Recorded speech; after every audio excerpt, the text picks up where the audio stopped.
Hello guys, welcome to प्रयास. माय name is Aditya. So finally राज्यसेवेची prelim झाली. Paper unconventional होता, tough होता, हे तर आता सगळ्यांनाच माहिती आहे. बाकी पेपर झाल्या मार्केट तर प्रचंड फ्लड झालं की first reaction of the paper, answer की ऑफ द पेपर, आमच्या सोर्समधून कसे क्वेश्चन आले वगैरे वगैरे वगैरे. बघा, त्या डिस्कशनमध्ये मी काय आता जात नाही आणि त्यात जाण्यात काही अर्थ पण नाही आहे. जे झालं ते झालं. विनाकारण त्या प्रीच्या पेपरचं ॲनालिसिस आणि डिस्कशन करण्यात आता काहीच पॉईंट नाही आहे. आता पुढचं जरा डिस्कस आपण करूया. आता पुढे जायचं म्हणजे कसं की दोन टाईपचे कॅटेगरीज असतात आता इथे. एक म्हणजे की असे ॲस्परंट्स की ज्यांना वाटतं की आता त्यांची प्री क्लिअर होते आणि असे ॲस्परंट्स ज्यांना असं वाटतं की त्यांची प्रिलिम्स आता क्लिअर होत नाही आहे. क्लिअर होते म्हणजे काय, माझं म्हणणं असेल, जर तुम्हाला 95पेक्षा जास्त मार्क्स असतील फॉर जनरल मेल कॅटेगरी आणि बाकी रिझर्वेशन कॅटेगरीजचे त्यानुसार प्लस मायनस होतील. सो जर तुम्हाला 95+ मार्क्स असतील तर माझं सजेशन असेल तुम्ही मेन्सच्या तयारीला इमिजिएटली लागलं पाहिजे, बरोबर. आणि थोडा 95च्या खाली असेल फॉर जनरल कॅटेगरी आणि बाकीच्या कॅटेगरीजचा त्यानुसार, तर माझं म्हणणं आहे की गाईज थोडंसं आपल्यासाठी अवघड आहे. आपल्याला मग पुढच्या वर्षीसाठी तयारी करावी लागेल किंवा मग काही तुमच्या डोक्यात दुसरा प्लॅन असेल वगैरे, मग तो एक्झिक्यूट केलेला बेटर राहील. आजचं जे हे सेशन आहे हे पहिल्या कॅटेगरीच्या स्टुडंटसाठी आहे की ज्यांची प्री क्लिअर होत आहे असं त्यांना वाटतं आहे. तर मग आता पुढे मेन्सचा अभ्यास कसा करायचा काय. ज्यांची अनफॉर्च्युनेटली क्लिअर नाही होते त्यांचं सेशन मी अजून 1-2 दिवसात घेईलच. त्याचा प्लॅनच मी बनवतो आहे, बरोबर. रफली तो प्लॅन कसा असेल काय असेल मी तो आपल्या टेलिग्राम चॅनेलवर आज टाकून देईल. तुम्ही एकदा गो थ्रू करा. सेशन आपण 2-3 दिवसात घेऊ. सो आजचं सेशन आपलं अशा कॅन्डिडेटसाठी आहे की ते आता ऑक्टोबरमध्ये मेन्स लिहिणार आहे, राईट. चलो मग आता आपण ते डिस्कस करूयात की नेमकी कशा पद्धतीने मेन्सला अप्रोच केला गेला पाहिजे आणि नेमकी काय काय गोष्टी आपल्याला मेन्समध्ये लागतील. आता सगळ्यात पहिली गोष्ट, माझं एक सजेशन तुम्हाला असेल, जरी तुम्हाला वाटत असेल की माझा स्कोर 97 येतो आहे, 98 येतो आहे, 99 येतो आहे, मग मी बॉर्डरवर आहे आणि मग नंतर मग मी मेन्सचा रिझल्ट नंतर स्टार्ट करतो. सगळ्यात पहिलं माझा तुम्हाला एकदम सिन्सिअर सजेशन द्यायचं आहे, गाईज असं अजिबात करू नका. एकदम कळकळीने पोटतिडकीने सांगतो आहे मी तुम्हाला. का बरं, कारण गेल्या वर्षी असंच झालं. राज्यसेवेचा प्रिलिमचा निकाल लांबत गेला, तो पार जानेवारी-फेब्रुवारीपर्यंत निकाल लांबला. निकाल लागला, पोरं मेन्सला लागले, पास झाले. ते गेल्या वर्षी पण अशीच चर्चा होती, 130 लागेल, 140 लागेल, 120 लागेल, 125 लागेल. कट ऑफ लागला 116. काही का असे ना, ते क्वेश्चन कॅन्सल झाले वगैरे वगैरे, पण कट ऑफ खाली आला. बरेच जण क्लिअर झाले. महिन्याभरामध्ये मेन्सचं आन्सर रायटिंग होत नाही, कारण जे 4-4, 6-6 महिन्याची प्रोसेस आहे ती तुम्ही महिन्याभरात कशी कराल ना. म्हणजे it is very sad to say that की ज्या मुलांची प्री निघाली होती ते अक्षरशः मेन्सच्या पेपरला एकतर गेले नाहीत किंवा झोपून राहिले किंवा इकडं तिकडं बघत होते. पेपरच लिहिता आला नाही. कसं लिहिता येणार आहे ना.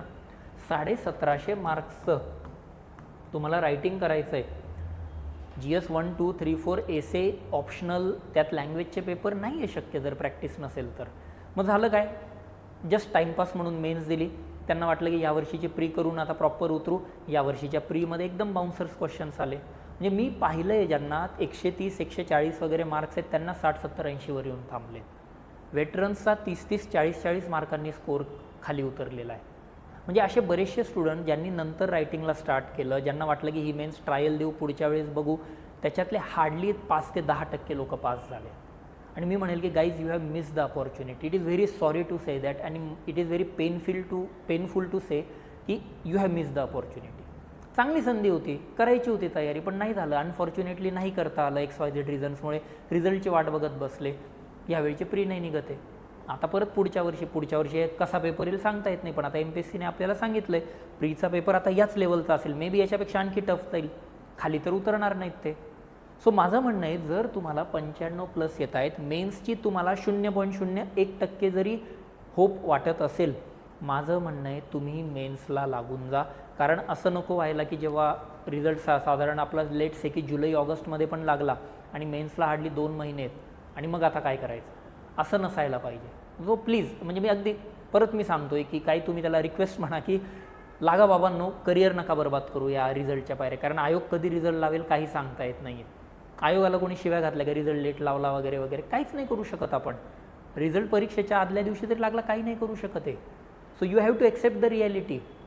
ती परिस्थिती आपल्यावर नको यायला, म्हणून मी म्हणतोय की मेन्सला इमिजिएट लागून जा आणि त्यानुसार मग आपल्याला स्टार्ट करायचं आहे. ओके, मग मेन्सला लागून जा म्हणजे मग कशी तयारी करायची, काय करायची, नेमकी काय काय केलं गेलं पाहिजे, सगळ्या गोष्टींवर आज मी डिटेलमध्ये सांगतोय. फक्त माझं म्हणणं आहे मनाची तयारी करा. 0.01% जरी तुम्हाला काय वाटत असेल तर या पद्धतीने आपण स्टार्ट करूया. बरोबर. अगेन मी म्हणतोय अननेसेसरी कुठल्याही भूलथापांना बळी पडू नका. यूट्यूबचं मार्केट तुम्ही ऑलरेडी पाहिलेलं आहे, टेलिग्रामवर हेच असं सगळं काही ना काही चालू असतं. अननेसेसरी याच्या मागे लागू नका.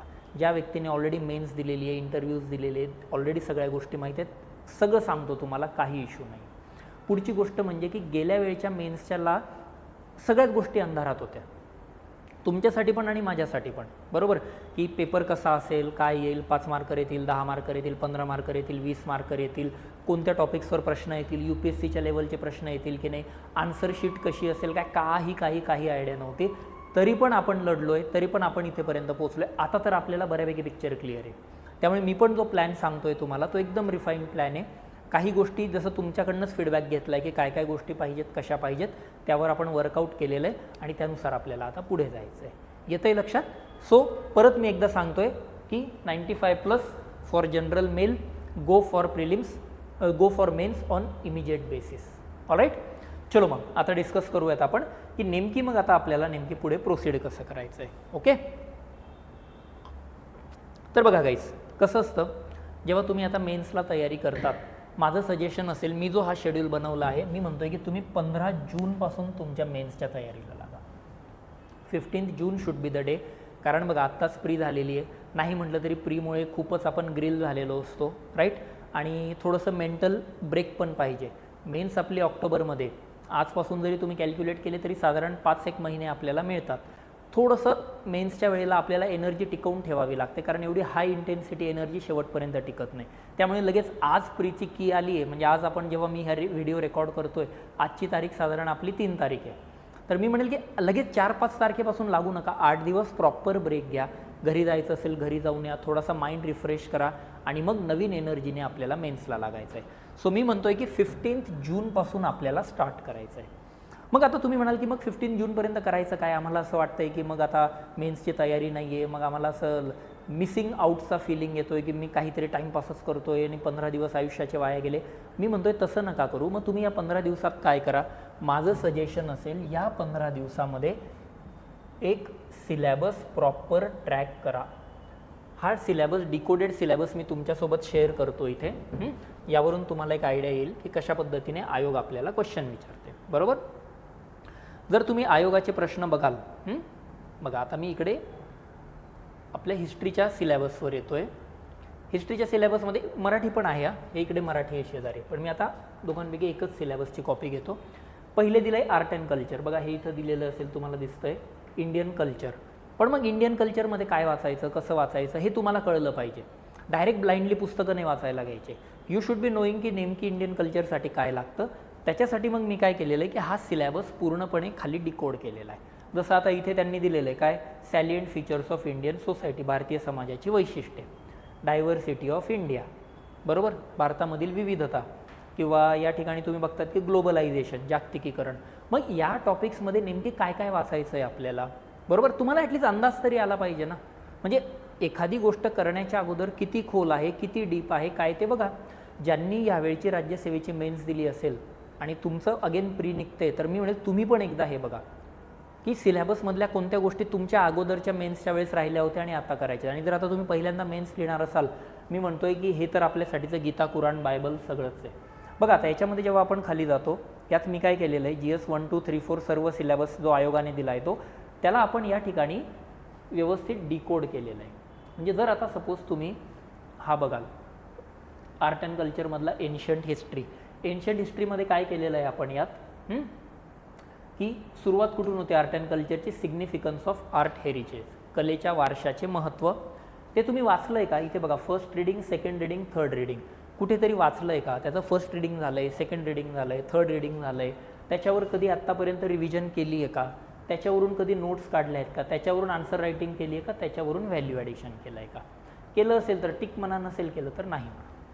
याच्याने काय होईल, ही एक्सरसाइज केल्याने तुम्हाला कळेल की आपल्याला कंटेंटच्या दृष्टीने किती अजून पुश करायचं आहे. कंटेंट पुश करावं लागेल ना. कंटेंट नाही तर लिहिणार काय आन्सर. जे तुम्हाला जर माहीतच नाही आहे तर मग तुमच्या निबंधामध्ये आणि बाकी निबंधामध्ये माझी आई माझी शाळामध्ये काय फरक आहे ना. You need to have solid content for writing the answers. याच्यावरून तुम्हाला अंदाज येईल की किती कंटेंट झाला आहे, किती कंटेंट नाही झाला आहे. कंटेंट नसेल झाला तर घाबरून जायचं कारण नाही आहे, मी देतोच त्याचं सोल्युशन, सजेशन, काय करायचं, कसं करायचं सगळं सांगेल. पण माझं म्हणणं आहे निदान तुम्ही बघा तरी ना यार, तुम्ही उभे कुठं आहेत. म्हणजे एखादी रेस पळायच्या अगोदर तुम्हाला त्या रेसचे नियम तर माहीत हवेत, काय लागतं, कसं लागतं, आपण किती तयारीत आहोत, काय आहोत, आपण किती पाण्यात येत ते बघा, त्यानुसार तुम्हाला कळेल की किती एफर्ट्स पुढे पुट करायचे आहेत, राईट. सो माझं सजेशन असेल याच्यातलं की 15 जूनच्या अगोदर, म्हणजे तुम्ही जेव्हा पण केव्हा हा व्हिडिओ तुमच्यापर्यंत पोहोचेल 15 जून म्हणजे मी म्हणेल 14 जूनपर्यंत तुमचा सिलेबस एक व्यवस्थितरित्या कव्हर झाला पाहिजे. सिलेबस एक proper cover in the sense की वाचून झाला पाहिजे की कशा पद्धतीने सिलेबसमधल्या गोष्टी आहेत, कशा पद्धतीने त्या वर्कआउट होतात, बरोबर. आता इथून मी काय केलं आहे, इथे मी तुम्हाला डे वाईज प्लॅन दिला आहे. 15 जूनला काय करायचं, 16 जूनला काय करायचं, 17 जूनला काय करायचं, 18 जूनला काय करायचं. आणि हे जर शेड्यूल तुम्ही बघाल, हे शेड्यूल पूर्ण कधीपर्यंत आहे, जोपर्यंत तुमची ॲक्च्युअल एक्झाम होत नाही तोपर्यंत हे शेड्यूल दिलं आहे. बघा हे ऑगस्ट आला आपला, बरोबर, पूर्ण मी शेवटपर्यंत दाखवतो, करेक्ट. कधीपर्यंत हे शेड्यूल पूर्ण मी मेन्सच्या अगोदरपर्यंत हे शेड्यूल तुम्हाला या ठिकाणी दिलं आहे. म्हणजे 1 ऑक्टोबरपर्यंत मी तुम्हाला हे पूर्ण शेड्यूल या ठिकाणी दिलं आहे, कोणत्या दिवशी काय करायचं, कशा पद्धतीने करायचं, काय. तर माझं म्हणणं काय असेल, जर तुम्हाला प्लॅनिंग बनवायला प्रॉब्लेम येत असेल, हे शेड्यूल बघा, यानुसार फॉलो करा, दॅट्स इट. बाकी वेगळं काहीच करायची गरज नाही येणार आहे, बरोबर. मग याच्यामध्ये कसं असेल, चलो जर आपण आता वर पाहिलं, यस, चलो आता जर का यात आलो आपण शेड्यूलमध्ये, तर काय केलं आहे मी, प्रत्येक GSला आपण सेक्शन वाईज डिवाईड केलेलं आहे. जसं की फॉर एक्झाम्पल आता हे जे पहिले 4 दिवस आहेत आपण सोसायटीपासून स्टार्ट करतो आहे. का बरं सोसायटीपासून? कारण भारतीय समाज हे कधी आपण जनरली प्रिलिम्सला पण वगैरे कधी वाचलेलं नसतं. भूगोल माहिती आहे, इतिहास माहिती आहे, पण सोसायटी असा टॉपिक कधी वाचतच नाहीत ना. आणि वाचायला गेलं, बघायला गेलं तर बऱ्यापैकी सोपा टॉपिक आहे. सो तिथून स्टार्ट करायचं. सो 15 जूनला आपण काय करणार, salient features of Indian society and diversity, भारतीय समाजाची वैशिष्ट्ये आणि विविधता, हा टॉपिक आपल्याला करायचा आहे. आता इथून 2 गोष्टी असतात. जर ऑलरेडी तुम्ही UPSCची मेन्स दिलेली आहे, तुमचा कंटेंट चांगला झालेला आहे तिथे, तर मी म्हणेल तुम्ही डायरेक्ट आन्सर रायटिंग करायला हरकत नाही. पण जर तुम्ही याच्या अगोदर ऑब्जेक्टिव्हची तयारी केली असेल, पण तुमचा जर कंटेंटचा बेस नसेल, तर माझं सजेशन असेल त्याचं मी डेली बेसिसवर एक लेक्चर घ्यायचं आहे. येतं आहे लक्षात? डेली बेसिसवर त्याचं एक लेक्चर घ्यायचं आहे. कसं असेल मग ते, साधारण सकाळी 8 ते 10:30 हाय इंटेन्सिटी सेशन असेल. या हाय इंटेन्सिटी सेशनमध्ये आपण काय डिस्कस करणार आहेत की बेसिक्स त्या विषयामध्ये काय काय आहे, की ह्या 2 टॉपिक्समध्ये कशा टाईपचे क्वेश्चन येतात, काय येतात, त्याचं कोर कंटेंट डिस्कस होणार आहे. त्याचे काही रेडीमेड टेम्पलेट्स वगैरे तुम्हाला दिले जातील, एक्झाम्पल्स, केस स्टडीज वगैरे, या सगळ्या गोष्टी तुम्हाला यामध्ये प्रोव्हाइड केल्या जातील, बरोबर. 8 ते 10:30 नंतर म्हणजे डेलीचं शेड्यूल कसं असलं पाहिजे, 8 ते 10:30चं सेशन झालं की माझं म्हणणं असेल की लगेच याच्यानंतर याचं आन्सर रायटिंग करायला घ्यायचं. लगेच याचं आन्सर रायटिंग करायला घ्यायचं. म्हणजे 8 ते 10:30 नंतर 10:30 ते 11:30 आन्सर रायटिंग करायचं. लगेच जागेवर लाईव्ह आन्सर रायटिंग. मी सांगतो हे पण याचा पर्पज, आणि त्याच्यानंतर लगेच त्याचं डिस्कशन होत जाईल अर्धा-1 तासाचं. म्हणजे 8 ते 12 हा जो पिरियड आहे, या पिरियडमध्ये तुमचा तो टॉपिक पूर्णपणे अंडरस्टँडिंग कन्सेप्ट्स वगैरे क्लिअर करून पण होतो आहे, त्याच्यावरचं आन्सर रायटिंग पण होतं आहे, आणि त्याचं डिस्कशन झाल्यामुळे तुम्हाला त्याचं आन्सर वगैरे कसं लिहायचं आहे या पण गोष्टी क्लिअर होत आहेत. तर या पद्धतीने हे आपलं डेलीचं एक शेड्यूल मी यात केलेलं आहे. बरं, मग आता पुढचा प्रश्न असा येतो की मग नेमकी या सगळ्या गोष्टी कशासाठी, एवढं मग आन्सर रायटिंग डेली बेसिसवर वगैरे हे का करायचं. तर याचा बघा एक बेसिक पर्पज असतो की मी आधीच म्हटल्याप्रमाणे की mains answer writing is more about developing your skills. Knowledge तर आहे, पण ते तुम्हाला त्या वेळेत लिहिता पण आलं पाहिजे ना, बरोबर. त्यामुळे मग या सगळ्या गोष्टी आपल्या यात येतात. आता इश्यू असा येतो, बऱ्याच जणांना हा पण एक डाऊट येतो की सर मग आता एवढा सगळा सिलेबस आहे, तो आता सोसायटीला जसं की मी इकडे 4 दिवस दिलेले आहेत, मग 4 दिवसात ते सगळं सोसायटी आपलं संपणार आहे का, मग कसं संपवायचं. ॲज अ ॲस्परंट म्हणून मी जेव्हा बघायला जाईल, मग ह्या सगळ्या गोष्टी कशा कवर होतील. गाईज, सगळ्यात पहिली गोष्ट मला सांगायचं आहे, 4-5 दिवसात तुम्हाला सोसायटी संपवावं लागेल. अदरवाईज मग तुम्ही जर कुठले पण फाउंडेशन बॅच वगैरे हे जर हे करत बसलात, त्याचे यार 12-15-20 लेक्चर असतात फक्त सोसायटीचे. आणि सोसायटी हा कम्पॅरेटिव्हली छोटा टॉपिक आहे. हिस्ट्री जॉग्रफी पाहिलं तर मोठे टॉपिक आहेत, त्या टॉपिक्सला जास्त लेक्चर लागतात. पण आपल्याला हे 4 दिवसात संपवायचं आहे. कसं संपतं त्याच्यासाठी मी तुम्हाला म्हणतोय की this is the decoded syllabus for you. याच्यातलंच वाचा, याच्या बाहेरचं काहीच करू नका. बरोबर. मी पण जेव्हा सेशन घेईल हाय इंटेन्सिटी सेशनमध्ये एवढंच सांगेल, याच्या बाहेरचं काहीच होणार नाही. येतंय लक्षात कशा पद्धतीने आपल्याला जायचं आहे.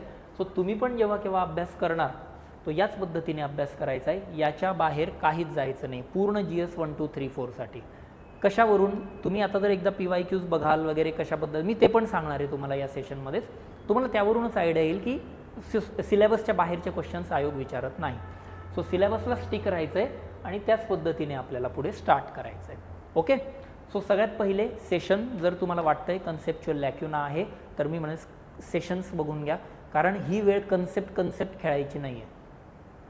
अल निनो समजलंच नसेल काय आन्सर लिहिणार आहेत, बरोबर ना? कसं लिहिणार आहेत तुम्ही?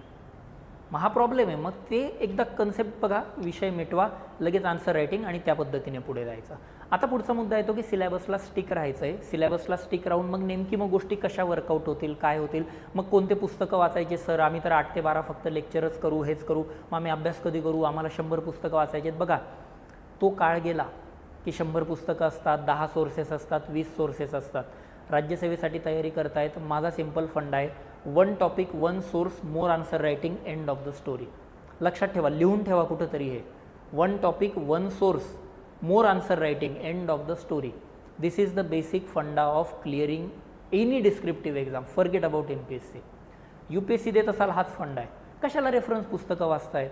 रेडीमेड जर का तुम्हाला नोट्स मिळत आहेत, सगळं देतोय, जे टॉपिक या दिवशी होत आहेत सॅलियंट फीचर्स आणि डायव्हर्सिटी, तेवढे फक्त नोट्स बघून बघा, विषय संपवा. मग नोट्स कशा? बघा मी तुम्हाला 2 टाईपच्या नोट्स देतोय या ठिकाणी. 2 नोट्स असतात. पहिली नोट असते ती म्हणजे की मेजर नोट, आणि दुसरी एक येते ती येते आपली समरी नोट. मेजर नोट म्हणजे काय की ती तुम्हाला त्या विषयाचा पूर्णपणे आवाका समजावून देतं की मग नेमकी काय आहे, त्याचं बॅकग्राऊंड काय आहे, कसं. बऱ्याच वेळा काय होतं ते एसे वगैरेला ते फायदेशीर ठरतं. गेल्या वेळेच्या मेन्सला हा प्रॉब्लेम आलेला. मुलांनी काय केलेलं, फक्त समरी नोट वाचलेली. समरी नोटवरून तुम्हाला फक्त पॉइंटर मिळतात, तुमचा तो विषय डेव्हलप होत नाही. If you want to write down the answers, तो विषय प्रॉपररित्या डेव्हलप झाला पाहिजे. तुम्हाला त्या विषयाची फिलॉसॉफी कळली पाहिजे. फंडामेंटल राईटला फंडामेंटल का म्हणतात आणि मग DPSPला का बरं फंडामेंटल नाही म्हणत? बरोबर ना? ती फक्त मार्गदर्शक आहेत, ती मूलभूत नाही आहेत. हां, पण ड्युटी मात्र परत फंडामेंटल होतात. का बरं? हा तर मेन्सला विचारू शकतात हा प्रश्न की why fundamental rights are known as fundamental rights and why DPSPs are not called as fundamental. तुम्ही म्हणाल सर असं थोडे. अरे बाबा UPSCने विचारलेलं आहे, why scheduled tribes are called as scheduled tribes. बघा, सर्च करा गुगलवर. म्हणजे तुम्हाला माहीत पाहिजे ना हे. म्हणजे ही फिलॉसॉफीसाठी मी म्हणेल की एक मेजर नोट असते, एक समरी नोट असते. बरोबर. डायरेक्ट समरी नोटवर जम्प करू नका. अजूनही वेळ आहे आपल्याकडे मेजर नोटपासून स्टार्ट करायचा. म्हणजे जर का सपोज मी आज एखादा टॉपिक घेतला, लगेच तो मेजर नोटमधून बघून घ्या. मग तुम्ही म्हणाल सर मग ही मेजर नोट कशी? मी देतो नोट व्यवस्थित आहे, तिच्या बाहेर काहीच करायचं काम नाही. कशी असेल मेजर नोट? मी तुम्हाला ती पण एक मेजर नोट दाखवून देतो. आता ही पॉलिटीची, अगेन मराठी नोट पण आहे, मी ती पण दाखवेल. आता ही पॉलिटी, आता काय evolution of constitution and its feature. बरोबर. संविधानाचा विकास कसा होत गेलेला आहे आणि त्याची काही वैशिष्ट्ये. आता इथे काय करतो मी, तो टॉपिक नंतर झाल्या लगेच इथे तुम्हाला मी प्रिव्हियस इयर क्वेश्चन देऊन देतो, जो की आयोगाने लास्ट इयरला विचारलेला आहे. बरोबर. त्याच्यानंतर त्या टॉपिकमध्ये डिटेल डिस्कशन आहे इथे. Role of freedom struggle in shaping constitutional ideals.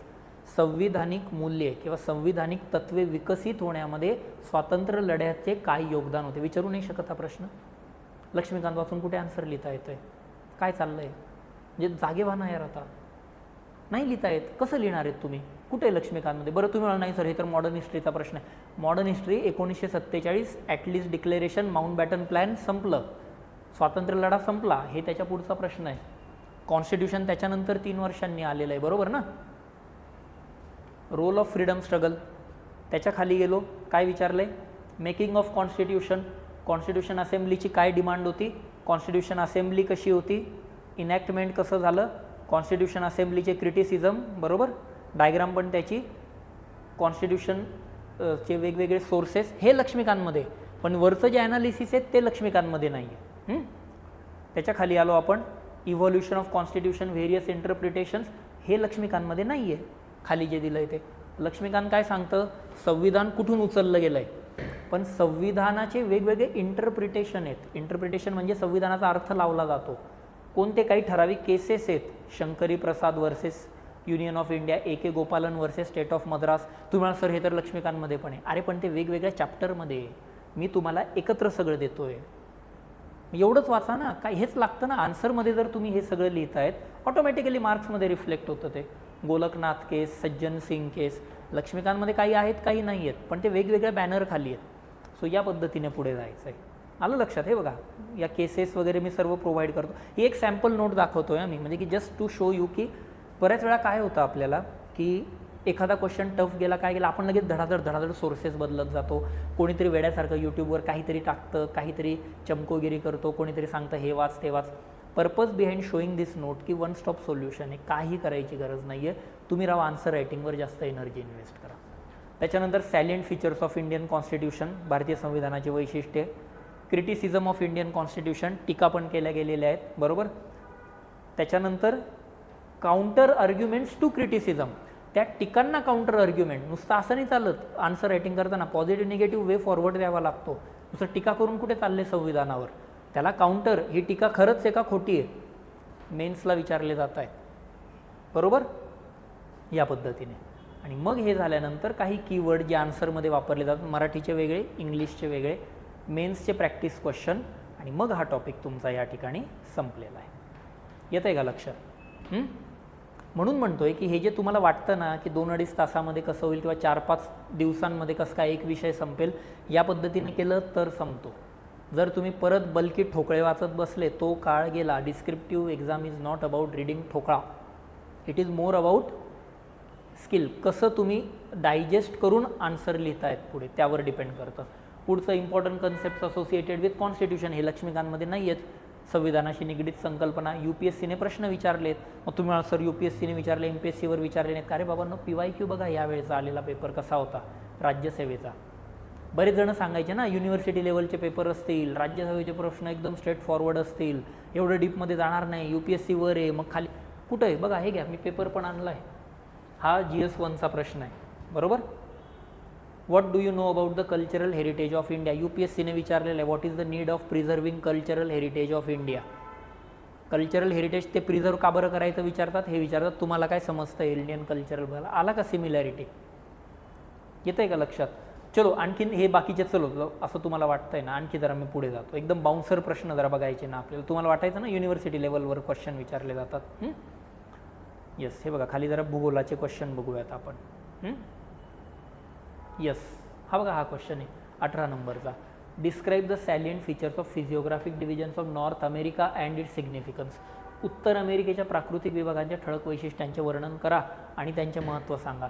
इथे भारत वाचत वाचत घाम फुटतो. हा म्हणतोय उत्तर अमेरिकेच्या प्राकृतिक विभागांचं वैशिष्ट्य आणि त्याचं सिग्निफिकन्स, आणि हे काय लिहिणार आहेत सांगा मला. 15 मार्कर आहे, 250 शब्दात 3 पेजेसवर लिहायचं आहे आपल्याला. काय लिहिणार आहे त्यावेळी लिहायचं आहे बरं का. हे त्या प्रेशर सिच्युएशनमध्ये प्रॅक्टिस पाहिजे ना. आणि तुम्ही कुठं म्हणा युनिव्हर्सिटी लेवलचे प्रश्न विचारले, अरे युनिव्हर्सिटीमध्ये सिलेबस दिलेला असो, त्याच्या बाहेर प्रश्न येत नाही, राडे होतात. नाही तर इथं बघा काय काय आर्ग्यू करणार आहेत तुम्ही इथं. हां, हे बघा, right a short note on Shakti cyclone October 2025. काय लिहिणार आहेत? काही कसं लिहावं लागेल ना. ते 5 मार्कर आहे म्हणजे तुम्हाला किती, साधारण 50 ते 70 शब्द लिहावे लागतात एक पेजभर. काय लिहिणार आहे? सो माझं सांगायचं म्हणणं आहे, डोक्यातनं हे काढून टाका. राज्यसेवेचे प्रश्न एकदमच लिनियंट आहेत किंवा युनिव्हर्सिटी लेवलचे येतील, बेसिक वाचून जा, त्याच्यावरून मार्क्स येऊन जातील, हे असलं काही नसतं. अशा टाईपचे ते मनात जर तुम्ही घ्या, असे प्रीकन्सिव्ड नोशन्स घेऊन येत असाल, मी म्हणतो काही मेन्स देऊ नका. तुम्ही सुरू व्हायच्या आधीच मेन्स हारलेलो आहे आपण. ओके, म्हणजे सांगायचा मुद्दा कसा की एकदा UPSCचे क्वेश्चन्स पण गो थ्रू करून घ्या की कशा पद्धतीचे क्वेश्चन्स येतात, बरोबर. आणि अगेन तेच, कॉन्स्टिट्यूशनची गरज काय, संविधानाची गरज काय, तुम्हाला काय वाटतं, नाही विचारणार का हा प्रश्न राज्यसेवा. What is the need of constitution कुठे आहे लक्ष्मीकांतमध्ये. So basic. आणि काय वाचणार याच्यासाठी, कुठला सोर्स आहे मार्केटमधला अवेलेबल, छाती डोकून सांगतो, या नोटला बीट करून दाखवा. नोट घ्या, कोणत्याही शहाण्या माणसाला दाखवा, UPSCच्या ॲस्परंटला दाखवा की ही नोट बाबा कशी आहे, रेट करून दाखव. मला जर सांगितलं की नोटमध्ये काही, मी घरी बसतो. ॲनालिसिस आहे, रिसर्च आहे, PYQs आहे, त्याच्यावरून या सगळ्या गोष्टी आहेत, बरोबर. या पद्धतीने हे सगळी ही नोट जाते.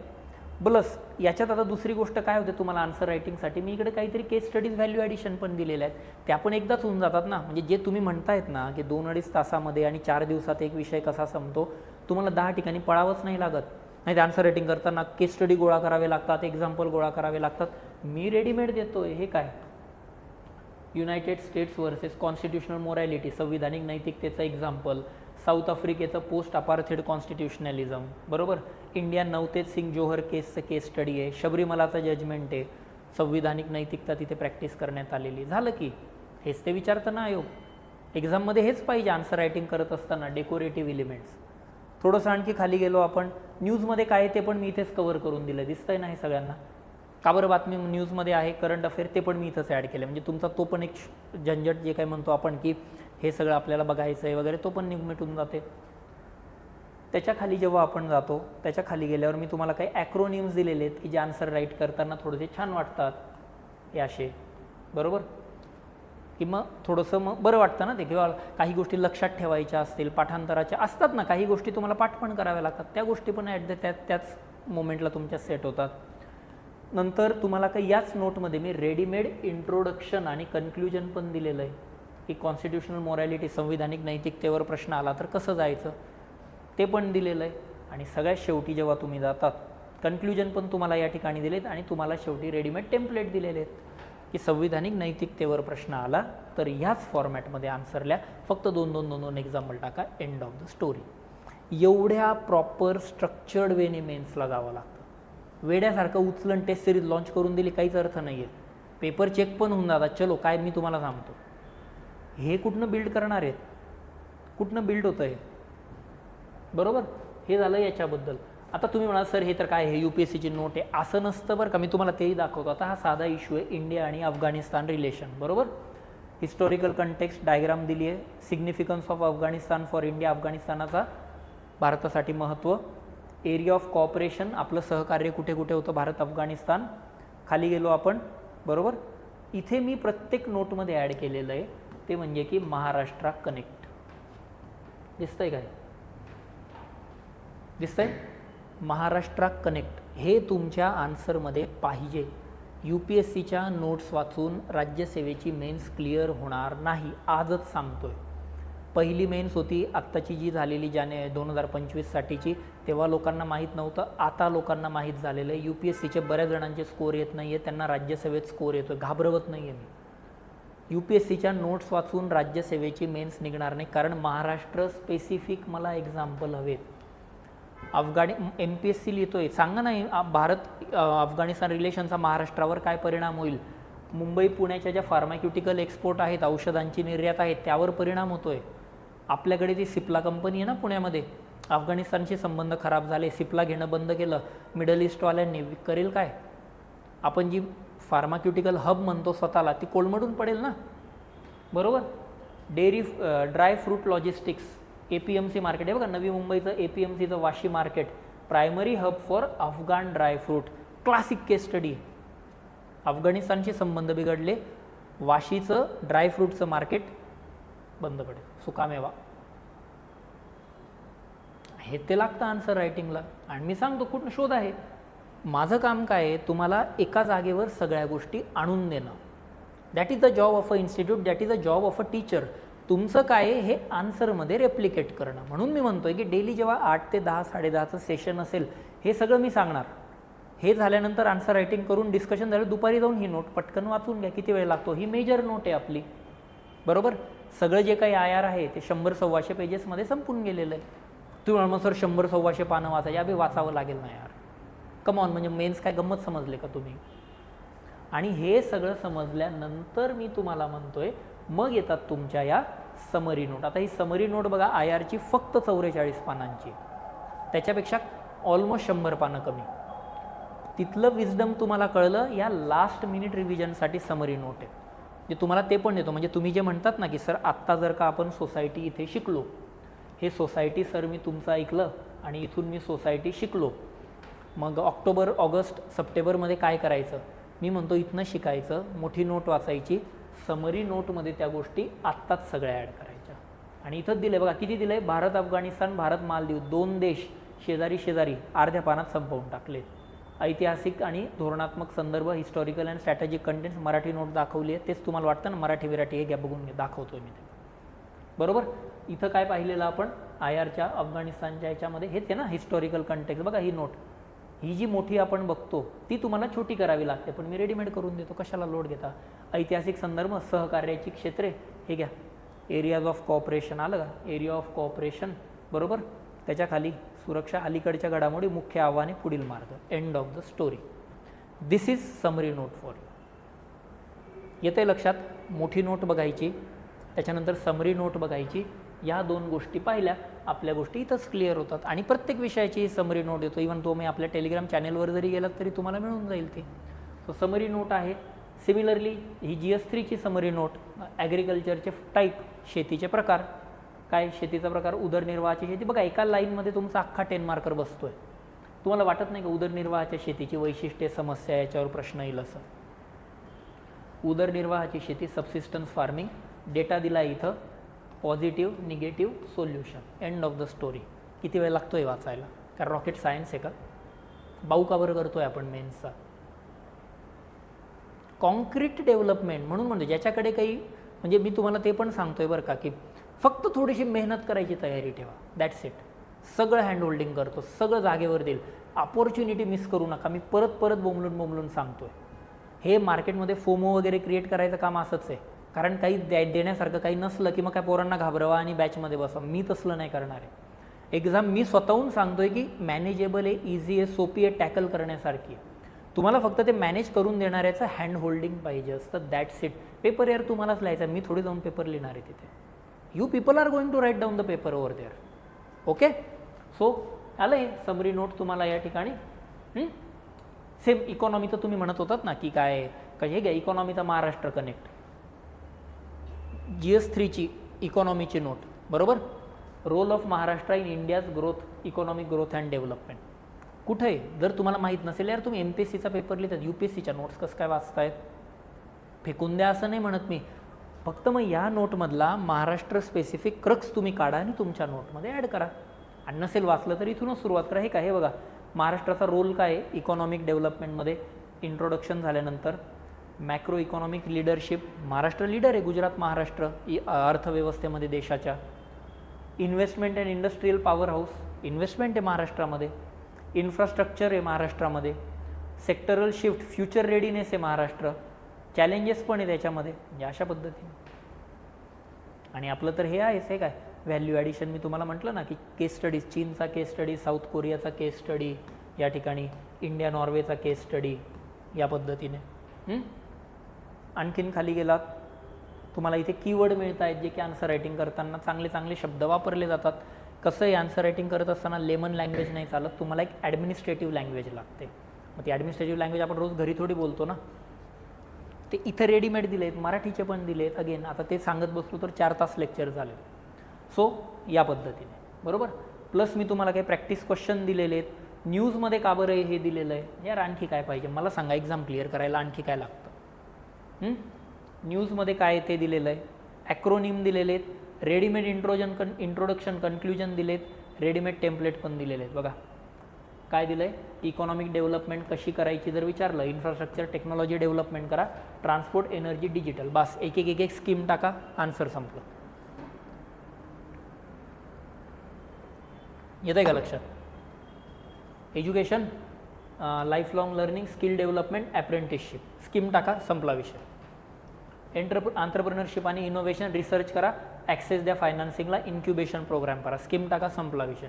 ह्या गोष्टी रेडीमेड पाहिजेत तर एक्झाम निघते, अदरवाईज नाही निघणार. सो सांगायचा मुद्दा असा, हे जे तुम्हाला वाटतंय ना की कशा पद्धतीने गोष्टी चालतील काय, तर मग असं आपल्याला हे केलं तर मग त्या गोष्टी आपल्या या मॅनेजेबल होतात आणि मग एक्झाम पण आपल्या टप्प्यात येते.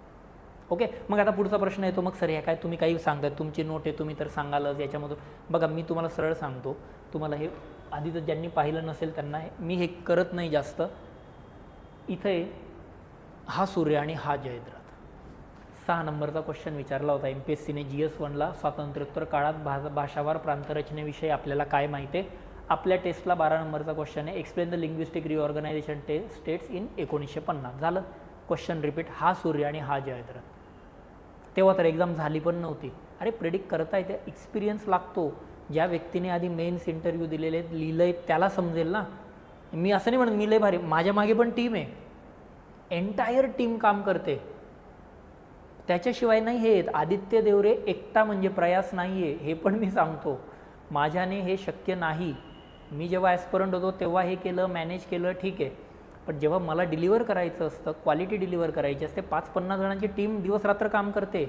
आणि मी चॅलेंजवर सांगतो, या हार्डवर्क माझ्या टीमसारखी हार्डवर्किंग टीम दाखवून द्या. मला माहिती आहे माझी टीम काय प्रोड्यूस करते, काय देते. तर हे बघा बरोबर घ्या, तुम्हाला काय बघायचं त्याचं मॉडेल आन्सर पण बघा, म्हणजे मी सगळंच दाखवून देतो. जाऊ द्या आता यातलं काय हे. हा जो क्वेश्चन आहे हा आपल्या MPSCने विचारलेला क्वेश्चन आहे, हा आपल्या टेस्ट सिरीजमधला क्वेश्चन आहे. हे त्याचं मॉडेल आन्सर आहे बरोबर, इथं दिलेलं. ते खाली डिटेल पूर्ण पेज नाही लावलं आहे. आणि चला ही इव्हॅल्युएटेड कॉपी पण आहे इथं. हे घ्या, झाला तुमचं.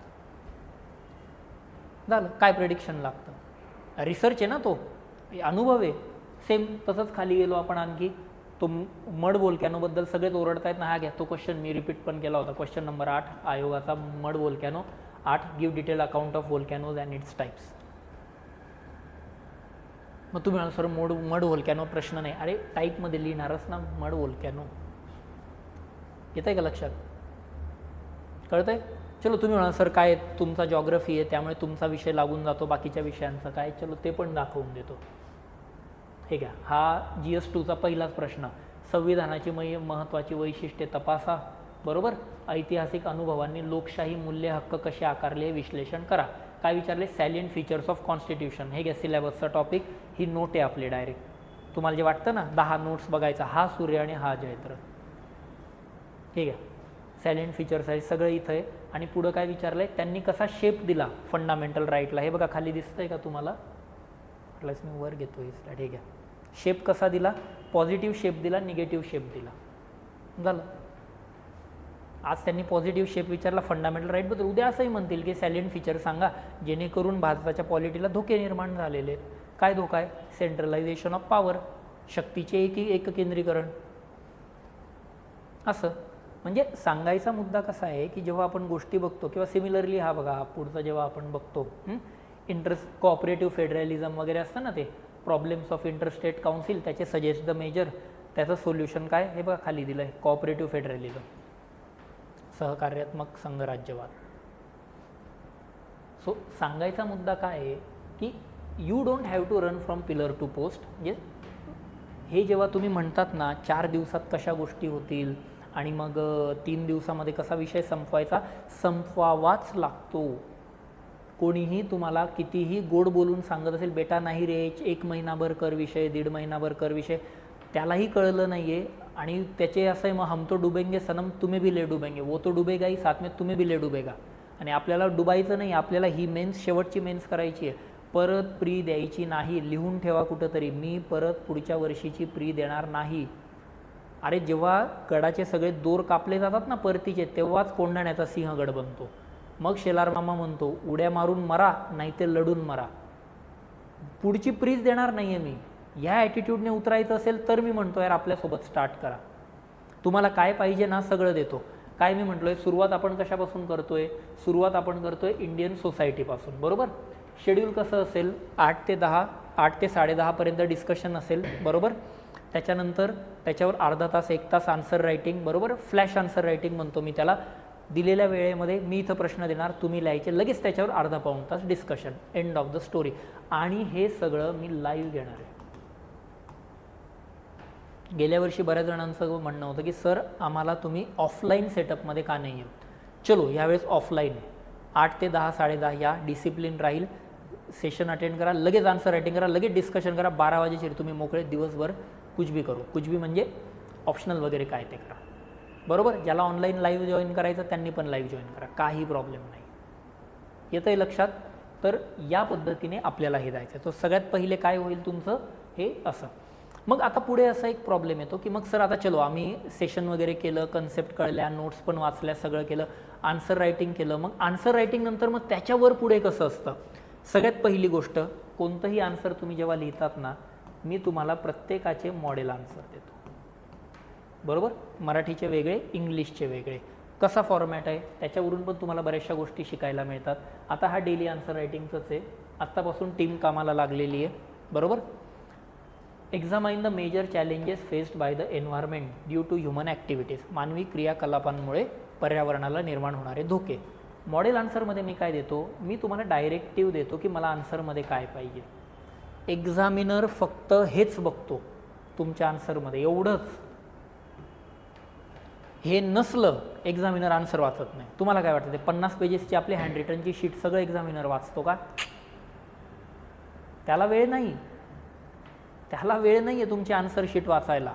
तो आधी हे बघतो, हे आहे का इंट्रोडक्शन. बाबा तू डेफिनेशनवालं इंट्रोडक्शन केलं आहे का रिपोर्टवालं इंट्रोडक्शन केलं आहे?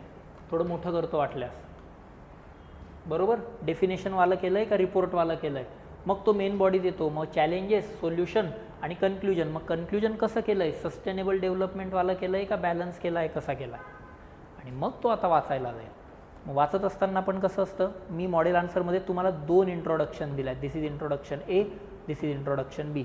दोन्ही नाही लिहायच्या आहेत, पण तुम्हाला आपल्या पिंडानुसार म्हणजे की आपल्या स्ट्रेंथनुसार, विकनेसेसनुसार आपल्या स्ट्रेंथ कन्क्ल्युजन, स्टार्ट कन्क्ल्युजन ठरवावं लागतं. आता फॉर एक्झाम्पल माझ्यासाठी मी खूपच असं लिटररी पद्धतीने नाही लिहू शकत. हां, पण डेटा फॅक्ट माझ्या चांगल्या लक्षात राहतात. मग मी काय करेल, स्टार्ट करताना डेटा वापरेल, फॅक्ट वापरेल. म्हणजे GS2 मध्ये पण मी आर्टिकल वापरेल. मग मी काय करतो, इथं तुम्हाला दोन्ही टाईपच्या देतो, एक रिपोर्ट डेटावाली स्टार्ट आणि एक कोटवाली स्टार्ट. तुम्ही ठरवा, कारण there is no answer as a perfect answer in descriptive test. Iran America युद्धाचा भारतावर होणारा परिणाम, मला वेगळं वाटतं, याला वेगळं वाटतं, याला वेगळं वाटतं, याला वेगळं वाटतं, याला वेगळं वाटतं. मग कोणाला मार्क देतील? जो चांगलं पटवून देईल त्याला मार्क देतील. सिम्पल, अशीच आहे ना स्टोरी. सो म्हणून वेगवेगळे ॲप्रोचेस आहेत. हे ॲप्रोचेस बिल्ड व्हावेला. वेड्यासारखं काय एकच तुम्हाला मॉडेल आन्सर दिलं आणि चिटकवलं लिह आहे. अरे काय पाठ कर, तुमच्या स्ट्रेंथ विकनेसेस बघा ना. मी देतो ना तुम्हाला 4 वेगवेगळ्या पद्धतीच्या स्टार्ट. नोटमधल्या तुम्ही ऑलरेडी स्टार्ट पाहिल्या, मी तुम्हाला तिथं रेडीमेड स्टार्ट कन्क्ल्युजन दिल्या 4-5 पद्धतीच्या. मॉडेल आन्सरमध्ये अजून देतोय. म्हणजे एका सिलेबसच्या टॉपिकच्या तुमच्याकडे 8 स्टार्ट रेडी आहेत, 8 कन्क्ल्युजन रेडी आहेत. एक उचला, तेवढं पाठ करा, त्या दिवशी लिहून या. विचार करायला 1 सेकंदसुद्धा जात नाही त्या दिवशी. असंच तर असतं. Mains answer writing is this only. Question कसे प्रेडिक्ट होतात काय ते तर मी सांगितलंच आहे. हॉट एरियाज वगैरे सगळं सांगेल तुम्हाला over the period of time. Rather I will be making you capable enough की तुम्हीच आयडेंटिफाय करू शकाल की कुठला एरिया आयडेंटिफाय आहे, कुठला एरिया हॉट आहे, कुठला एरिया वीक आहे. क्लिअर? या पद्धतीने. बाकी येतं तुमचं मग मेन बॉडी, ही मेजर चॅलेंजेस, त्याला येतं इकडं सोल्युशन आणि मग येतं कन्क्ल्युजन. परत कन्क्ल्युजनचे पण 2 क्रायटेरिया काय, एक समरीवालं, एक ग्लोबल फ्रेमवर्कवालं. जर एखाद्याला बोलबच्चन चांगले टाकता येतोय, भाई तू समरी कर. एखाद्याचा डेटा लक्षात राहतोय, तू हे टाक, Kunming Montreal global biodiversity framework. Depends on you. आपल्या कम्फर्ट झोनमध्ये रायटिंग करा. वेडं वाकडं काही इम्प्रेस करण्याच्या मागे नाही जायचं. मी 7 ऑप्शन देतो, 7 ऑप्शनपैकी कुठला चांगला ऑप्शन तुम्हाला फिट होतोय तो जा. पण तुमच्यासमोर ते 7 ऑप्शन आले तरी पाहिजेत ना. आणि मग सगळ्यात खाली मी दिलं आहे आता प्रयास मंत्रा. म्हणजे याच्याने तुमचे अर्धा 1 मार्क वाढतो. कारण काय, अगेन मी म्हणेल कॉन्टिनेंटल ड्रिफ्ट थेअरीचे पुरावे ते 10-12 ठरलेले आहेत. मग तुम्हाला एक्स्ट्रा मार्क का बरं देऊ? मग ते मी इथं दिलेलं आहे की बाबा तू काहीतरी अशी की एन्व्हायरमेंटल टर्म वापर, 6th मास एक्सटिंक्शन, कल्चरल युट्रॉफिकेशन, काहीतरी व्हॅल्यू ॲडिशन वापर, बरोबर. माधव गाडगीळ रिपोर्ट वगैरे, किंवा काहीतरी डायग्राम बिग्राम काढ. असं हे असतं मॉडेल आन्सर. हे इंग्लिशचं आहे, मराठी पण सिमिलर आहे. आणि हे थ्रू आउट द पेपर. डेलीसाठी पण मी मॉडेल आन्सर देणार, वीकेंड टेस्टसाठी पण मॉडेल आन्सर देणार. काही प्रॉब्लेम नाही. That is my job. Team आहे, दिवस रात्र काम करू, पण या पद्धतीचं याच लेवलचं असणार आहे, बरोबर. आणि हे कसं आहे, हळू over the period of time evolve होत गेलं आहे ना. तुमची जशी डिमांड येते त्यानुसार या गोष्टी वर्कआउट होत जातात, बरोबर. म्हणजे काय होतं इथे, मॉडेल आन्सर मिळालं म्हणजे डेलीचं कसा प्रोसेस असतो, सेशन झालं, आन्सर रायटिंग झालं, डिस्कशन झालं, मॉडेल आन्सर मिळालं, झालं. म्हणजे मग काय होतं आता, जेव्हा तुम्ही हे शेड्यूल आता व्यवस्थित बघतात, एकदा आरामात बघा तुम्हाला मी रफली सांगतो फ्लो कसा असणार आहे आपला. तर आता इथे सोसायटी झालं. सोसायटी नंतर येतो तुमचा जॉग्रफी. जॉग्रफीला पण मी 5 सेशन केलेले आहेत, बरोबर. आता जॉग्रफी आणि सोसायटी तुम्ही म्हणजे वरचे 4 आणि खालचे 5 म्हणजे असं 9 दिवस डेली आन्सर रायटिंग केलं, डेलीचे 5-6 प्रश्न लिहिले म्हणजे 9 दिवसातच तुमचे 40-50 प्रश्न लिहून होतात, बरोबर. पुढे 3 दिवस मी रिव्हिजनला दिले आणि मग इथून होते तुमची पहिली टेस्ट, सेक्शनल टेस्ट. सगळ्या टेस्ट आपल्या 20 क्वेश्चनचे आहेत, म्हणजे फुल लेंथ टेस्ट आहेत सगळ्या. म्हणजे सेक्शनल जॉग्रफी आणि सोसायटीवर टेस्ट होणार. टेस्ट झाल्यानंतर टेस्टचं 1-to-1 इव्हॅल्युएशन होणार. 1-to-1 इव्हॅल्युएशन म्हणतोय. जे पण स्टुडंट्स गेल्या वेळेला स्पेशल मेन्सला होते तुम्ही त्यांना विचारा. प्रत्येक स्टुडंटला मी डेडिकेटेड मेंटर असाइन केलेला आहे. यावर्षी पण करणार आहे. डेडिकेटेड मेंटर असणारे. आणि मेंटर पण कोण? ज्याने ऑलरेडी UPSCच्या 4 मेन्स दिल्या आहेत, 2 इंटरव्ह्यू दिलेले. तुम्ही म्हणाल मग राज्यसेवेच्या यायला कसं काय? अरे बाबा एकच झाली राज्यसेवेची मेन्स, तिचा रिझल्ट आला नाही. उद्या कधी भविष्यात 4 वर्षांनंतर देईल मी, पण आत्ता सध्या UPSC ज्याने लिखाणाचा अनुभव आहे तोच मेंटर पाहिजे ना. तो मेंटर तुमची कॉपी 1-to-1 इव्हॅल्युएशन करेल. 1-to-1 म्हणजे काय? तुम्ही समोर बसा, तास दीड तास चर्चा करा, कुठे काय पाहिजे, कसं पाहिजे, कोणत्या पद्धतीने पाहिजे. येतंय लक्षात? क्लिअर? म्हणजे कसं बघा, मी तुम्हाला ते पण सांगतो. आणि या सगळ्यांचा रेकॉर्ड एक मेंटेन ठेवला जातो. तुम्हाला एक यात मी मेंटरशिपची शीट पण दाखवतो की नेमकी कशा पद्धतीने चालते. Last year Tausif sir was our mentor आणि दिसत असेल आय थिंक तुम्हाला. Balkrishna was our student. साधारण नोव्हेंबरमध्ये एनरोल झाला आणि तिथून हे सगळे डिस्कशन्स आहेत बघा, तुम्हाला दिसत असेल. 11-12, 17-12, 26-12, 31-12, 10-1, 17-1, 30-1 कंटिन्यू डिस्कशन चाललं आहे. कधी कधी कॉलवर, कधी कधी मीटिंग. काय करायला दिलं, कसं दिलं आहे, कंटिन्युअसली ह्या डिस्कशन्स आहेत, बरोबर. सेम अनूपचं कंटिन्यू डिस्कशन्स आहेत. भेटून बोलून या पद्धतीने, सेम या पद्धतीने. सो मेंटरचं कसं आहे, mentor is not giving up on you. तो गिव्हअप नाही करत आहे. समोर बस बाबा, पेपर चेक करू. त्याच्याशिवाय इम्प्रूव्हमेंट कशी होणार ना. इम्प्रूव्हमेंट तशीच असते. म्हणजे जेव्हा तुम्ही विकेंडच्या टेस्ट सोडवत असतात त्या कोणीतरी डिस्कस केल्या गेल्या पाहिजे. कोणीतरी इव्हॅल्युएटर कोपऱ्यात बसलेला, बसा ना, विचारा तुमच्या सरांना, द्या तपासून म्हणा माझा पेपर. सर बॅच घेतात ना, बसा सरांसमोर, सर लिहा तुम्ही आन्सर, नॉर्थ अमेरिकेचे सॅलियंट फीचर आणि ते तासभर वेळ घ्या, पण माझ्यासमोर लिहा. म्हणजे कसं आहे, अरे ज्याला ॲक्च्युली येतं तोच होईल ना. मी उद्या विराट कोहलीचा इंडियन क्रिकेट टीमचा कोच बनू का जस्ट पैसे मिळतात म्हणून? असं चालतं का? जो ऑलरेडी त्या प्रोसेसमधून गेला आहे त्या व्यक्तीनेच हे केलं. सोनारानेच कान टोचले गेले पाहिजेत. अननेसेसरी वेड्यासारखं कुठेही पळू नका. मी परत सांगतोय, मेंटर आहे, समोर बसेल, बोला, डिस्कस करा, चर्चा करा, 1-to-1 इव्हॅल्युएशन करून घ्या आणि मग तुम्हाला कळतं की गोष्टी कशा वर्कआउट होतात.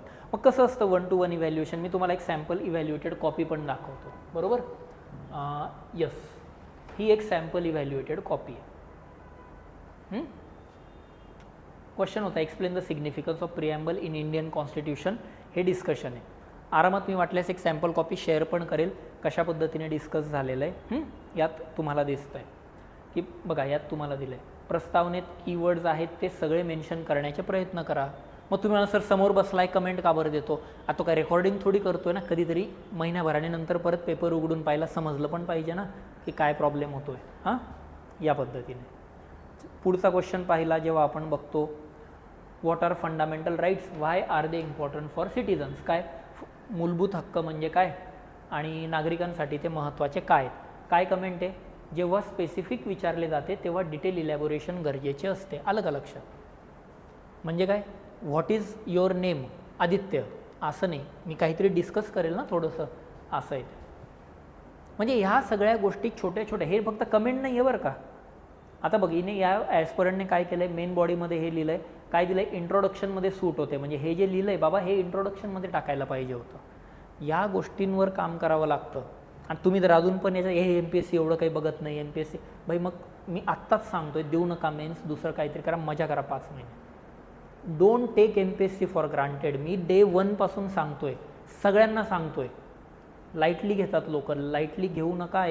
प्रीला दणका दिला MPSCने, मेन्सला डायरेक्ट झोपवून दिल लाईटली घेतलं तर.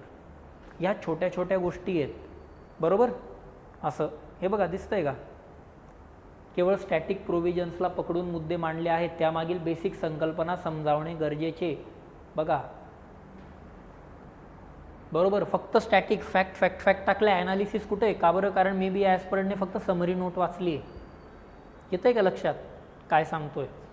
पुढे या अशा पद्धतीने हे सगळं, जेव्हा या पद्धतीने इव्हॅल्युएशन होतं तेव्हा कुठं या सगळ्या गोष्टी वर्कआउट होत असतात. कळतंय?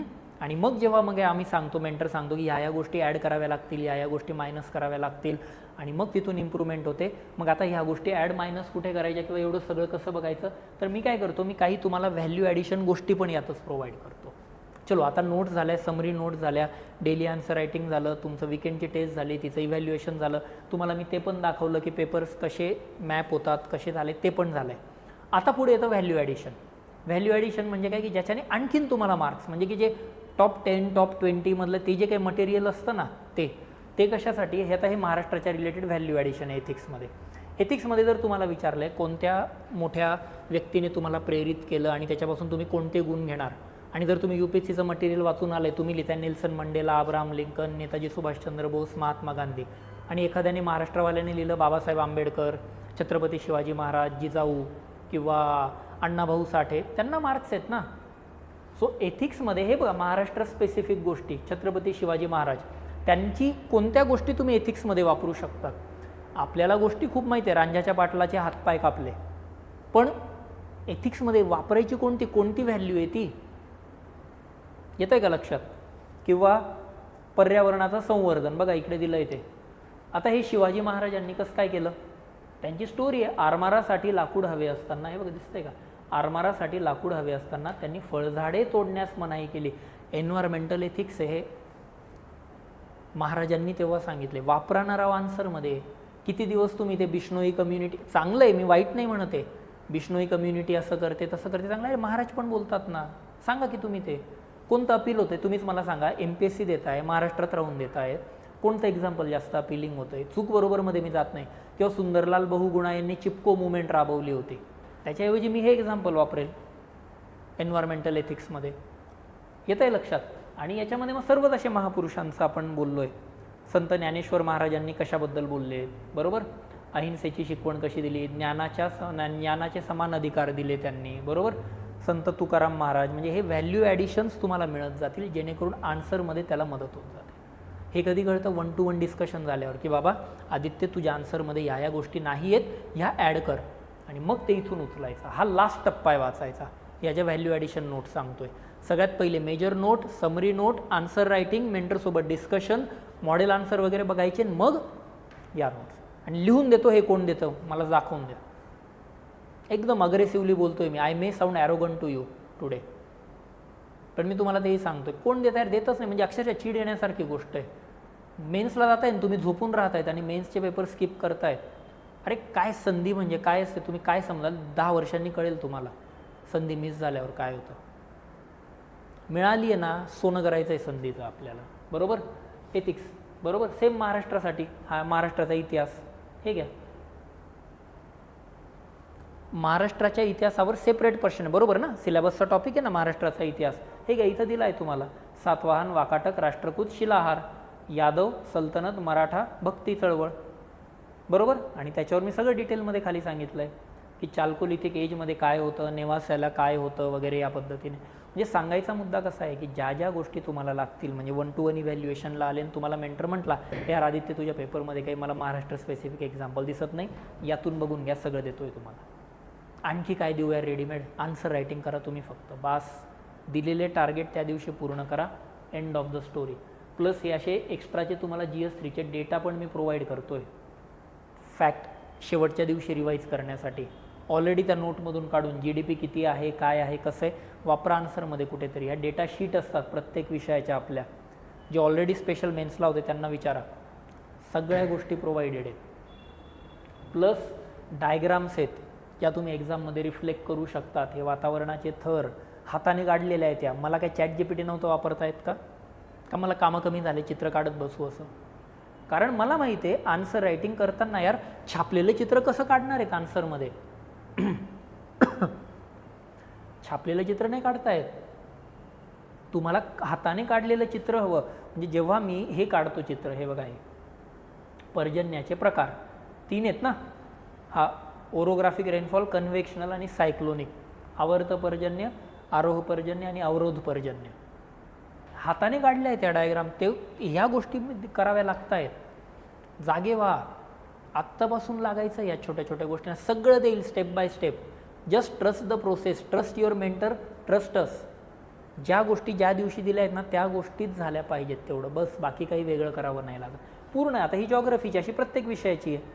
हो काय, सगळे हँड ड्रॉन डायग्राम्स आहेत त्यात.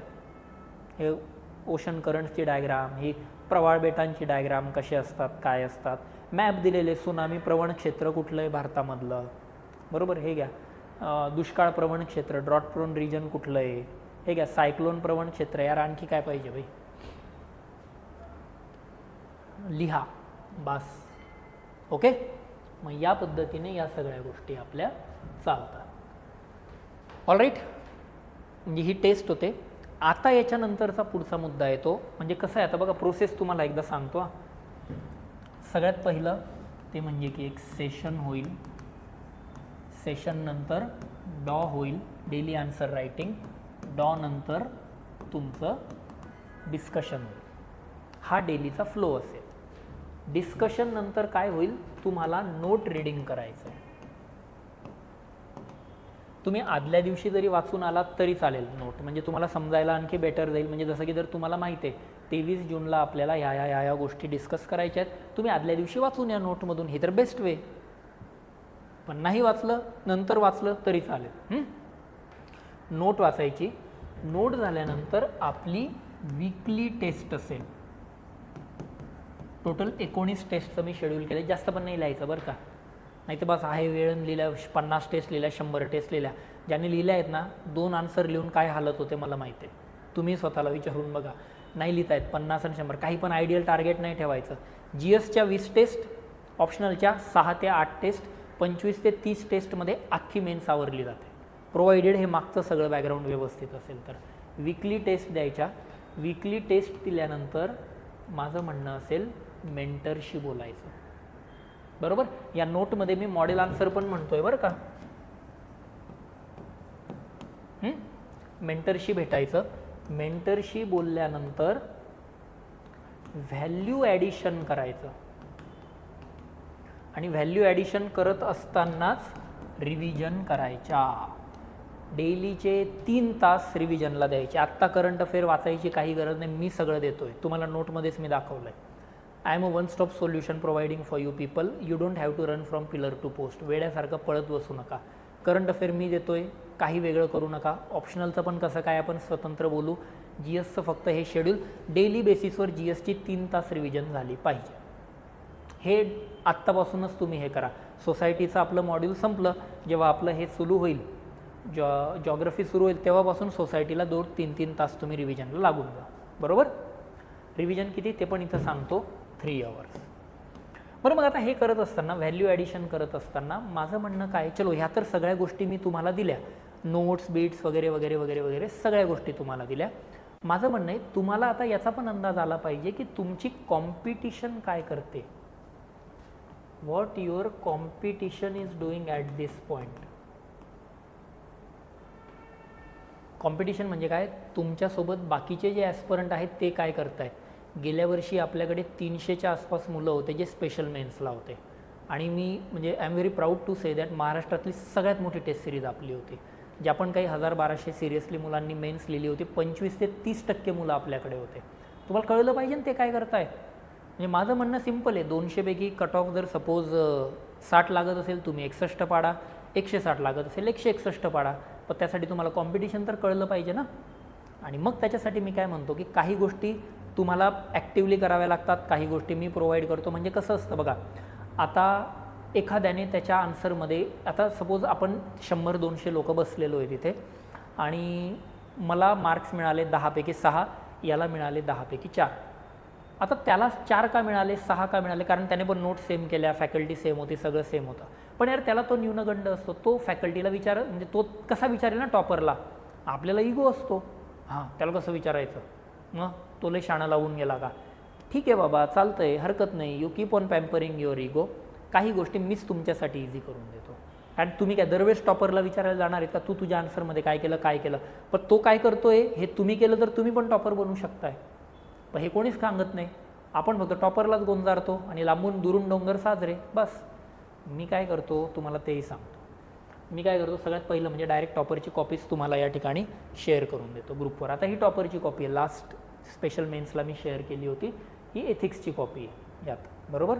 113 मार्क्स आलेले आहेत. कशा पद्धतीने लिहितो काय लिहितो तुम्हाला पण यामध्ये अंदाज येतो. वाचायची त्यावरून आपल्याला कळतं.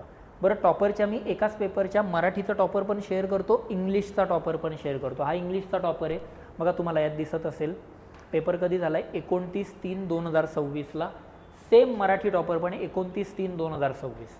सो असं नाही, कारण कॉम्पिटिशन मराठी इंग्लिश वेगवेगळी नाही आहे. आयोगाला काय कोटा दिला आहे का मराठीवाले 100 घ्यायचे आणि इंग्लिशवाले 200 घ्यायचे. 300च्या 300 इंग्लिशवाले आले काय करणार आहेत तुम्ही, किंवा 300च्या 300 मराठीवाले आले तुम्ही काहीच करू नाही शकत. सो आयोगाला कोटा बिटा नाही आहे. जो चांगलं लिहिल तो पुढे जाईल. मी दोघांचं कंपॅरिझन मांडतो. आता इकडे याने मराठीत लिहिलेलं आहे बघा, मराठीचा पेपर.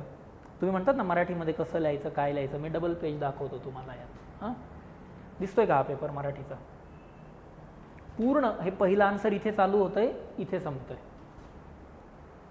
भरभरून पेपर लिहिला गेलेला आहे, बरोबर. Same is the case with English. कोण म्हणतं मार्क्स येत नाहीत मराठीला? ठीक आहे, हा बघा पेपर. जेवढं इंग्लिश लिहिलं आहे ना त्याच तोडीचं मराठी लिहिलेलं आहे. मग इंग्लिशवाल्यांना तुम्ही पण बघा बाबांनो, तुम्हाला पण पुश करावं लागेल, कारण मराठीवाले पुढे चालले. आपापल्या कोशात नाही राहायचं. तुम्ही स्वतःहून नाही विचारत हरकत नाही, मी सांगतो कशा पद्धतीने चाललं आहे. आणि याच्याने काय होतं, ज्या मराठी स्टुडंट्सला न्यूनगंड आहे की इंग्लिशवाले लय भारी, तो पण कमी होतो. म्हणजे मी म्हटलं ना, तुमची टेम्परामेंट बिल्ड करण्यासाठी जे जे लागतं आहे सगळं करणार आहे. कारण I have been through all this processes. 8 mains 4 interview, याच्यामध्ये काय झालं आमच्यासोबत ते आमचं आम्हालाच माहिती. जाऊ देत, ते काही सांगत नाही मी. पण हे सगळं जर तेव्हाच कोणी सांगितलं असतं की बाबा असं नसतं, तुझं पण ओके चाललं आहे किंवा आदित्य तुझं खराब चाललं आहे, outcome would have been a different one. Okay, म्हणजे या पद्धतीने. सिमिलरली या जेव्हा आपण बघतो मराठी आणि इंग्लिश कॉपी, त्याच्यावरून अंदाज येतो की कसं. आणि हे वेळेत लिहिलेले पेपर आहेत. माइंड यू, तुम्ही जे म्हणतात ना की MPSCला काही नाही चालतं, असंच काय कमी लिहिलं तरी चालतं, हे तुमच्यासमोर शब्द मोजून घ्या. पॉज करा व्हिडिओ, शब्द मोजा, आन्सर वाचा. कुठे आहे आन्सर? उलट मी म्हणतो मराठीवाल्याने चांगलं लिहिलंय. नीतिशास्त्र म्हणजे मानवाच्या सर्वोच्च प्राप्तव्याच्या दृष्टीने मानवी कृतींचे मूल्यमापन करणारे शास्त्र. या मराठीतली डेफिनेशन. नैतिकतेने वागावे यासाठीचे प्रेरक घटक हे निर्धारक मानले जातात. आलं का लक्षात?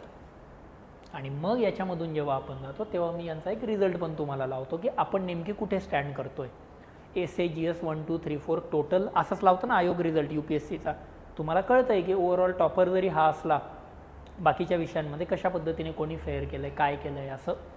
म्हणजे थोडक्यात काय होतं की हे जेव्हा आपण करतो तेव्हा ऑटोमॅटिकली तुमच्याही मनातनं ते हे निघून जातं की काय करावं लागतं, काय नाही करावं लागतं. आणि राहिली एक शेवटची गोष्ट, ती म्हणजे की आपला एक टेलिग्राम ग्रुप असतो. मी काय करतो त्या टेलिग्राम ग्रुपवर, आता बऱ्याच वेळा काय होतं, मी टॉपर नाही आहे पण यार मी माझ्या आन्सरमध्ये एक डायग्राम खूप चांगली काढलेली, बरोबर, पण मला नाही, किंवा मी टॉपर आहे पण यार मी एखादी गोष्ट एकदमच खराब लिहिली आहे. दोन्ही गोष्टी हायलाईट कराव्या लागतात.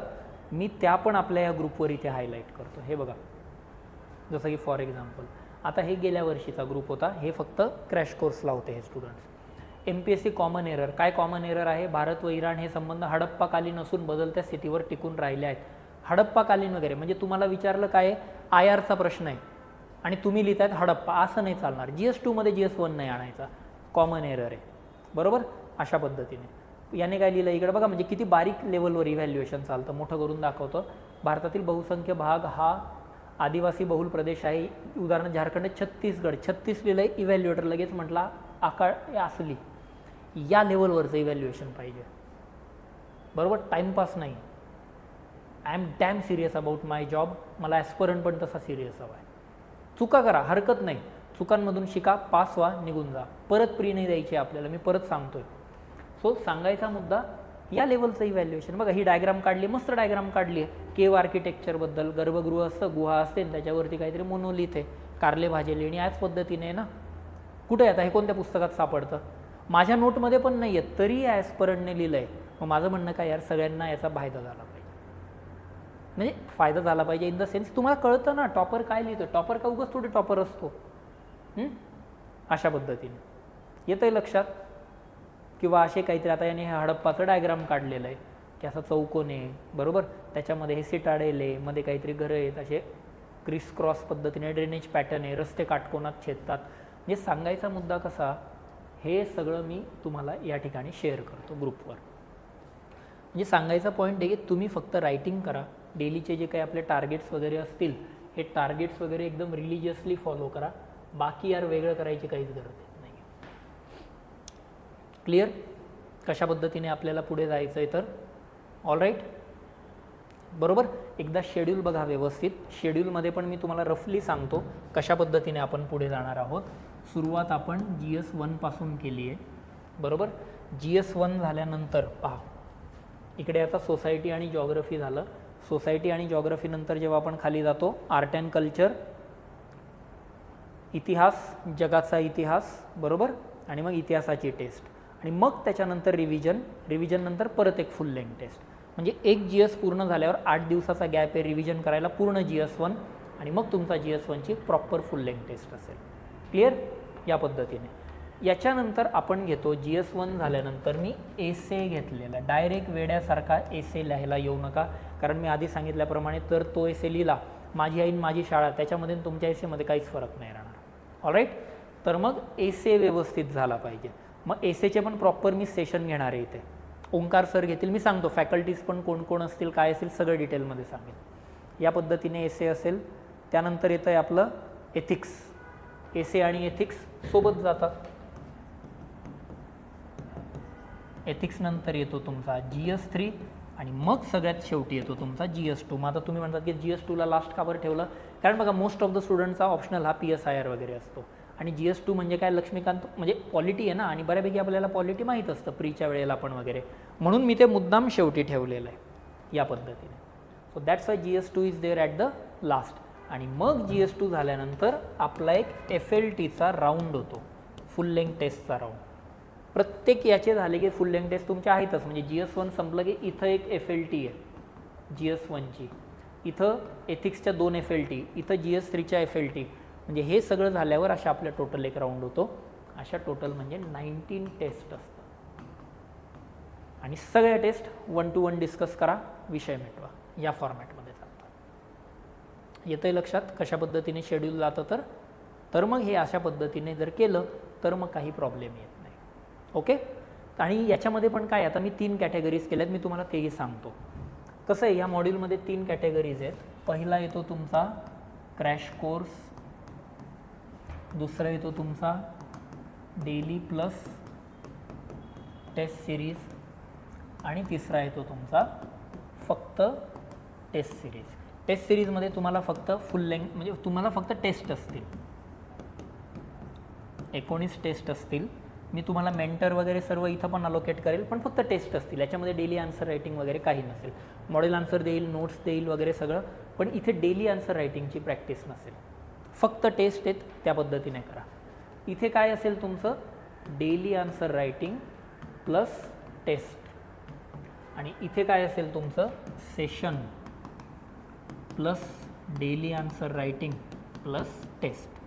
तुम्हीच बघा एकदा, मी तुम्हाला डिटेल सगळा प्लॅन सांगितला आहे, तुम्हाला कुठला योग्य वाटतो आहे, काय वाटतो आहे, कोणता फिजिबल आहे, कसा असेल ते बघा. हा कोणासाठी जर तुम्हाला जर कंटेंट खूप बल्की वाटत असेल तर क्रॅश कोर्समध्ये चला, तो कन्सेप्ट पण क्लिअर होतात, सगळ्या गोष्टी वर्कआउट होतात, डेली बेसिसवर सेशन होतात, फॅकल्टीशी लाईव्ह इंटरॅक्शन होते बरोबर. या पद्धतीने हे चालतो. फॅकल्टीज कोण कोण असतील मी तुम्हाला ते पण सांगतो. गेल्या वेळेला कसं होतं, ऋषिकेश सरांनी क्रॅश कोर्स घेतलेला, पण त्याच्यानंतर असं बऱ्याच जणांचं हे पण आलं की सर थोडं वेगवेगळे मल्टिपल व्ह्यूज मिळाले तर बेटर राहील. So we 4 people are here. मी पर्टिक्युलरली जेव्हा घेईल मी पूर्ण GS1 सांभाळणार आहे, हिस्ट्री, जॉग्रफी, सोसायटी पूर्ण मी घेईल याच्यामध्ये. Dhananjay sir will be there for GS3, Hrishikesh sir will be there for GS2, आणि Omkar sir will be there for ethics and essay. सगळ्यांनी ॲक्च्युअल मेन्स दिले आहेत. धनंजय सरांनी 4 मेन्स दिलेले आहेत, ओंकार सरांनी 2 मेन्स दिलेले आहेत, ऋषिकेश सरांनी 2 मेन्स दिलेले आहेत बरोबर. तर अशा पद्धतीने ह्या गोष्टी असतील. याच्या व्यतिरिक्त मेंटर असतील बरं का, मी तेही सांगतोय. These are not the mentors, these are the faculties. तुम्हाला मेंटरकडून झाल्यावर पण जर फॅकल्टीशी बोलायचं असेल कधी पण भेटू शकताय. हे डबल फिल्टर आहे. हे मेंटरशी पण बोला, फॅकल्टीशी पण बोला, काही प्रॉब्लेम नाही मला या विचारात, because that is my job. आणि अल्टिमेट एम काय आपलं, की हा जो जर्नी आहे हा जर्नी आपल्याला इथंच संपवायचा आहे. क्लिअर? तर मग अशा पद्धतीने हे सगळं आपलं वर्षभर याच्या ऑक्टोबरपर्यंतचं हे शेड्यूल असेल. क्लिअर? आता बऱ्याच जणांना असं पण असतं, एकदम फ्रँकली मी कारण गेल्या वेळेला हे पण एक ऑब्झर्व केलं, बरेच जण का बरं जनरली स्टार्ट करत नाहीत, की त्यांना असं वाटतं की यार मी अननेसेसरी कुठेतरी मॉड्यूल वगैरे लॉन्च करून घेईल, जॉईन करून घेईल आणि अनफॉर्च्युनेटली जर माझी प्रिलिम्सच क्लिअर नाही झालं तर मग माझे पैसे वाया जातील. मी तुम्हाला गाईस ते पण सांगतोय, जर तुमचं बॉर्डरवर वाटतंय आणि यावर्षी क्लिअर नाही होत आहे तर मी म्हणेल एक अटेम्प्ट तरी व्यवस्थित द्या पुढच्या वर्षीचा. बरोबर? अगदीच जर खूप कमी आहे मग सोडून द्यायचं असेल तर तो विषय वेगळा आहे. तुमचा जर बॉर्डरवर आहे आणि 1-2 मार्काने जर मिस होत असेल तर मी म्हणेल आन्सर रायटिंग करा. ह्या वेळचं जे म्हणजे स्पेशल मेन्सचं जे काही आपलं मॉड्यूल असेल ते मग मी वाटल्यास नंतर याला शिफ्ट करून देईल 2027च्या मेंटरशिपमध्ये, जी की सायमल्टेनियसली आपली पॅरलली सुरू असेल, ज्यांची प्री नाही झाली आहे त्यांच्यासाठी. डोंट वरी, एनी हाऊ तुम्ही रायटिंग करालच. अशा पद्धतीने मग आपल्याला पुढे जायचं आहे. येतं आहे लक्षात? शेड्यूल प्रॉपर आहे, नोट्स प्रॉपर आहेत, सगळ्या गोष्टी तुम्हाला एकाच जागेवर देतो आहे, प्लस व्हॅल्यू ॲडिशन, टॉपर्स काय लिहितात वगैरे वगैरे वगैरे सर्व गोष्टी प्रोव्हाइड केलेल्या आहेत. तुमचं काम आहे ते म्हणजे की फक्त आन्सर रायटिंग करायचं, शेड्यूल फॉलो करायचं आणि त्यानुसार पुढे जायचं. क्लिअर? आणि परत जाता जाता शेवटचंच एक काय, ही जी मेन्स आहे ती आयुष्यातली जर पहिली देत असाल तर पहिली आणि शेवटचीच करा, आणि जर आधी दिल्या असेल तर मी म्हणेल शेवटचीच करा. आणि बॉटम लाईन इज दॅट की पुढच्या वेळेची प्रीची वेळच नाही आली पाहिजे. या किलर ॲटिट्यूडने उतरायचं आहे आता, कारण वी नेवर नो प्रिलिम्समध्ये काय होईल, कोणत्या गोष्टी वर्कआउट होतील, कोणत्या गोष्टी वर्कआउट नाही होणार. So let's make this end at this point it self. संपवून टाकूयात ऑक्टोबरमध्येच हा प्रवास. यात काही डाऊट असेल तर आम्ही आहोतच, भेटूयात, बोलूयात, चर्चा करूयात. ओके, चलो मग all the best guys. Session मी इथेच थांबवतो. I hope this session was helpful to you people. या पद्धतीने पुढे जाऊ. Till then all the best, take care, bye bye, see you.